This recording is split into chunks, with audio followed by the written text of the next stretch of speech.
Toujours des explosions nucléaires, les militaires et les scientifiques prendront le terme essai. Et je pense que ce qui est important, c'est que moi, il n'y a pas un déni de ce qui s'est déroulé. L'État français ne cache plus ce qui s'est déroulé. On sait tous, d'ailleurs, on le sait, on en parle aujourd'hui. Il y a eu 17 essais nucléaires, des expériences complémentaires par la suite. Donc ça, c'est Oui. connu.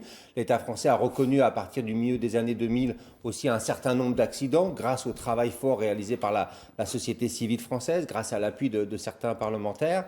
Ce qui reste à débloquer en termes de transparence, et c'est là-dessus, je pense qu'on se retrouvera tous, c'est un certain nombre de documents qui permettraient de faire avancer les problématiques humanitaires et environnementales. Et c'est là toute la subtilité de la loi française, Oui. c'est qu'on a des documents qui ne peuvent pas être rendus en fait publics selon une loi qui est aujourd'hui probablement très mal appliqué, très mal lu, ou en tout cas qui lui donne un sens qui fait que on ne veut pas, l'État français ne veut pas publier l'ensemble de ces documents.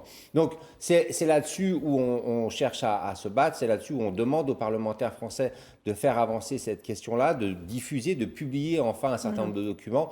On y reviendra certainement, mais Oui, toute tout à la fait. question des cartes qui permettent de savoir où ont été enfouis, notamment différents Oui. déchets nucléaires militaires, c'est là-dessus aujourd'hui que l'on demande en tout cas que nos Le actions, travail doit se faire. voilà, le travail doit se faire, puisque, encore une fois, il n'y a pas un déni sur le fait qu'il y a bien eu des victimes, on a une loi, on y reviendra j'imagine, il y a bien eu des conséquences environnementales, il y a bien eu ce nombre d'essais nucléaires ou d'explosions nucléaires, selon le mot qu'on veut lui donner ou lui apporter la signification plus forte. C'est voilà, là où on en est plus Oui, précisément.